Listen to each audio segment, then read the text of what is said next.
जय हिंद दोस्तों, मैं हूं आशीष और आप सबको इंडिया में जान पर स्वागत है। दोस्तों, आप सब जानते हैं पिछले 100-150 साल में टेक्नोलॉजी काफ़ी एडवांस हुआ है।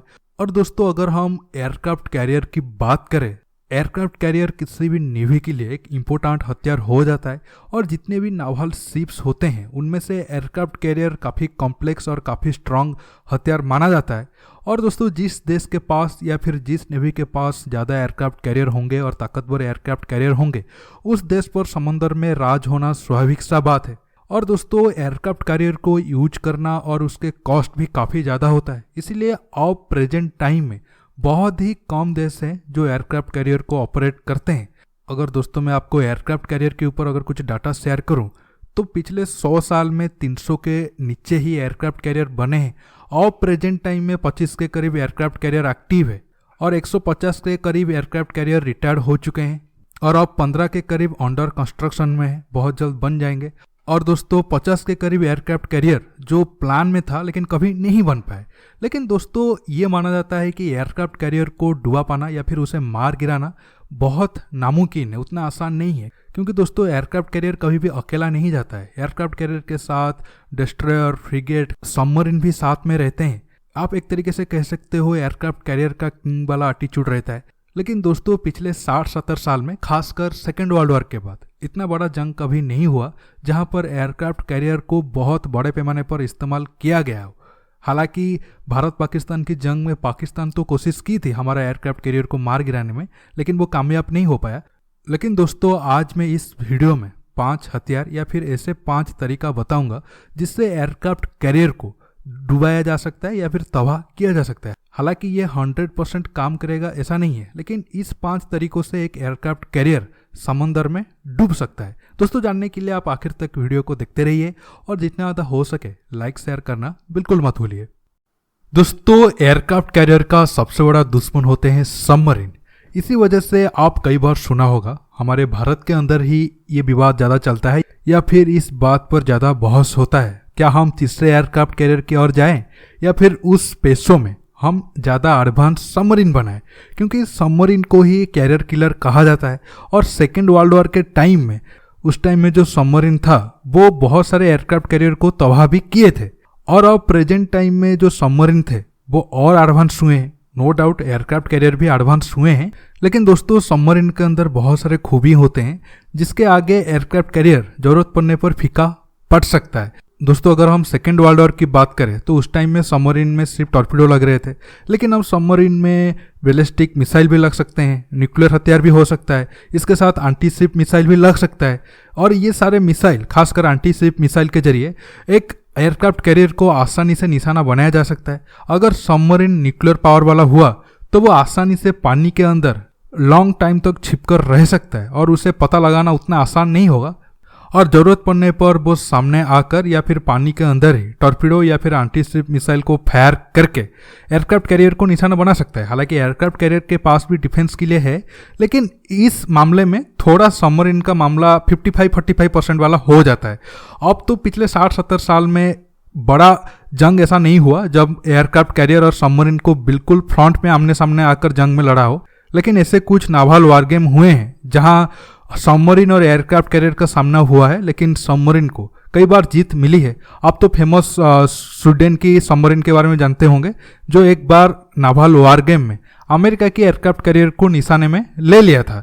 लेकिन दोस्तों, आखिर में मैं ये कहूँगा, अगर कभी आगे जाकर कोई बड़ा जंग होता है और उसमें एक एयरक्राफ्ट कैरियर बैटल ग्रुप का सामना कोई एक सबमरीन फ्लीट से होता है, तब वो दोनों में असली ताकतवर कौन है, कौन किसको ज़्यादा मार पाएगा, वो अच्छे से हमें पता चल पाएगा। लेकिन दोस्तों, जैसे मैंने कहा, सबमरीन पानी के अंदर महीनों तक छुपकर रह सकता है। इसी वजह से सबमरीन का एडवांटेज या फिर एयरक्राफ्ट कैरियर को मारने में जितना भी चांस है या फिर एयरक्राफ्ट कैरियर को मार गिराने में जितने भी ऑप्शन है, उसमें से सबसे बेस्ट ऑप्शन सबमरीन है। दोस्तों, जैसे मैंने आपको शुरू में कहा था, पिछले 100-150 साल में टेक्नोलॉजी काफ़ी एडवांस हुआ है, उस हिसाब से डिफेंस इंडस्ट्री में भी बहुत सारे एडवांस हथियार आए हैं। आज से 60-70 साल पहले हम छोटे मोटे मिसाइल को इस्तेमाल कर रहे थे जंग में, उसके बाद सबसोनिक मिसाइल आया, उसके बाद सुपरसोनिक मिसाइल आया।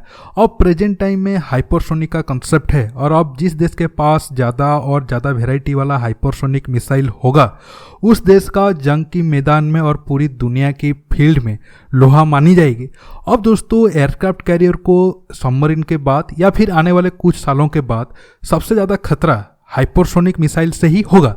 हालांकि अब प्रेजेंट टाइम में सिर्फ रसिया ही है जिसके पास एयरक्राफ्ट किलर या फिर एयरक्राफ्ट को मार गिराने के लिए हाइपरसोनिक मिसाइल है, और चीन भी इस फील्ड में काम कर रहा है, अमेरिका और बाकी देश भी इसमें लगे हुए हैं। लेकिन दोस्तों, हाइपरसोनिक मिसाइल जो होते हैं उनका स्पीड मैक 5 या फिर 6 के ऊपर होता है, और इतने तेज़ी उनका स्पीड होने के कारण अब प्रेजेंट टाइम में कोई भी मिसाइल डिफेंस सिस्टम नहीं है जो उन्हें आसानी से ट्रैक करके मार गिरा पाए। अगर हम रसिया की बात करें तो रसिया के पास किंजल हाइपरसोनिक मिसाइल है जिसका स्पीड लगभग रसिया क्लेम करता है मैक 10 है, और उसे फाइटर एयरक्राफ्ट से भी लॉन्च किया जा सकता है, और दोस्तों उसका रेंज 1200 माइल है और वो उतना दूर जाकर टारगेट को हिट कर सकता है। खासकर रसिया इसे अमेरिकन एयरक्राफ्ट कैरियर को देखकर बनाया है, क्योंकि अमेरिका के पास बहुत ज़्यादा एयरक्राफ्ट कैरियर है, 11 के करीब, और आगे और भी बन रहा है, और छोटे मोटे अगर हेलीकॉप्टर कैरियर वगैरह ऐड करे तो ये नंबर 20 के ऊपर चला जाता है। लेकिन रसिया के पास सिर्फ एक ही एयरक्राफ्ट कैरियर है, इसलिए रसिया ज़्यादा एयरक्राफ्ट कैरियर ना बनाने की और जाकर उसे कैसे मार पाएगा उस टेक्नोलॉजी पर काम कर रहा है, और इसी वजह से रसिया हाइपरसोनिक मिसाइल के रेस में थोड़ा एक स्टेप आगे चला गया है। अब आगे देखना होगा जब रसिया के हाइपरसोनिक मिसाइल और अमेरिका के एयरक्राफ्ट कैरियरों का आमना सामना होगा, कौन ज़्यादा भारी रहता है। दोस्तों, तीसरे नंबर पर है स्वार्म ड्रोन टेक्नोलॉजी। देखिए, अब ड्रोन काफ़ी ज़्यादा इस्तेमाल हो रहा है जंग की मैदान में, लेकिन आने वाले टाइम में और ज़्यादा इस्तेमाल होंगे। खासकर स्वार्म ड्रोन टेक्नोलॉजी फ्यूचर है, इसीलिए इस टेक्नोलॉजी पर बहुत सारे देश काम कर रहे हैं। देखिए, अगर कोई नॉर्मल ड्रोन जाता है तो एयरक्राफ्ट कैरियर उसे आसानी से मार गिरा देगा, क्योंकि एयरक्राफ्ट कैरियर में कई तरह का मिसाइल डिफेंस सिस्टम है। लेकिन अगर आप स्वार्म ड्रोन टेक्नोलॉजी का एक ग्रुप भेजते हो तो एयरक्राफ्ट कैरियर की जो मिसाइल डिफेंस सिस्टम है उन्हें डिटेक्ट करने में मुश्किल आएगा। हालांकि कुछ दोस्त कह सकते हैं अगर स्वार्म ड्रोन टेक्नोलॉजी बन रहा है तो उसे डिफेंड करने की टेक्नोलॉजी भी आ रहा है, तो जब ये टेक्नोलॉजी पूरी तरीके से मार्केट में आ जाएगा उसका डिफेंस टेक्नोलॉजी भी उतना स्ट्रांगली मार्केट में आ जाएगा। देखिए, ये तो सच है। अब अगर आप 10-15 ड्रोन को भेजते हो तो उन्हें तो आप आसानी से रोक पाओगे, लेकिन अगर 15-20 साल के बाद ये टेक्नोलॉजी और ज़्यादा मैच्योर हुआ, अगर आप एक साथ 1000 ड्रोन की झुंड भेजे तो उससे कोई भी मिसाइल डिफेंस सिस्टम एक साथ रोक नहीं पाएगा। इसीलिए आने वाले टाइम में swarm drone technology game changer होने वाला है, और एयरक्राफ्ट कैरियर बैटल ग्रुप को स्वार्म ड्रोन टेक्नोलॉजी की मदद से तबाह किया जा सकता है। दोस्तों, मैं आखिर 2 वजह बताने वाला हूं, वो नेचुरल है। नंबर 4 पोजीशन पे आता है माइक्रोबायल कोरोशन। दोस्तों, इस तरीके का जो चीजें होता है वो ऑयल पाइप या फिर नावल वारशिप्स में ज़्यादातर होता रहता है, और इसके लिए जो जिम्मेदार है वो है माइक्रोब, और माइक्रोब हमारे आसपास हर जगह होते हैं। माइक्रोब के अंदर बैक्टीरिया, वायरस और फंगस आ जाते हैं। आप सब जानते हैं जब कोई शिप्स पानी के अंदर ज़्यादा देर तक रहता है तो केमिकल रिएक्शन होना शुरू हो जाता है, और आहिस्ता आहिस्ता वो जो शिप्स के पार्ट होते हैं उनमें जंक फिर कोरोशन होना शुरू हो जाता है। अगर उन्हें सही टाइम में साफ नहीं किया गया तो एक तो जो शिप का परफॉर्मेंस है वो असर पड़ेगा, इसके साथ साथ वो शिप्स को बिल्कुल डैमेज भी कर सकते हैं। इसलिए दोस्तों, इस पॉइंट पर खासकर ध्यान दिया जाता है। अब आता हूँ आखिर पॉइंट की तरफ। दोस्तों, आखिर पॉइंट है हरिकेन। जी हाँ, अगर एक एयरक्राफ्ट कैरियर कोई एक हरिकेन के अंदर फंस जाता है या फिर उसका सामना होता है तो हरिकेन का जीतना और एयरक्राफ्ट कैरियर का तबाह होना निश्चित है। हाँ, डिपेंड करता है कि वो हरिकेन कितना पावरफुल हो। अगर वो हरिकेन कैटेगरी 7 या फिर उससे ऊपर है तो एयरक्राफ्ट कैरियर का सर्वाइव का चांस काफ़ी कम है। कुछ दोस्त ऐसे होंगे उनके मन में सवाल होगा, क्या सच में हरिकेन इतना तबाही कर सकता है? जी हाँ, कर सकता है, और पहले किया भी है। सेकेंड वर्ल्ड वॉर के टाइम में एक अमेरिका की कैरियर बैटल ग्रुप जापान के ऊपर अटैक करने जाते हैं और उनका सामना एक हरिकेन का होता है, और दोस्तों वो हरिकेन के अंदर वो पूरा कैरियर बैटल ग्रुप तबाह हो जाता है। सारे शिप से लेकर एयरक्राफ्ट जितने भी लोग थे वो सबकी जान चला जाता है।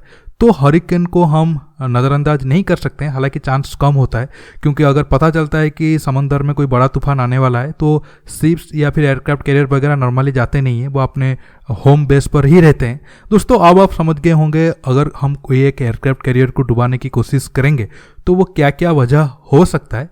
हालांकि हम एयरक्राफ्ट कैरियर की ताकत को तो नज़रअंदाज नहीं कर सकते हैं, लेकिन मैं आपको एक पॉइंट ऑफ व्यू से बताना चाह रहा था, अगर हम एक एयरक्राफ्ट कैरियर को तबाह करेंगे तो वो कौन सा बेस्ट ऑप्शन होगा।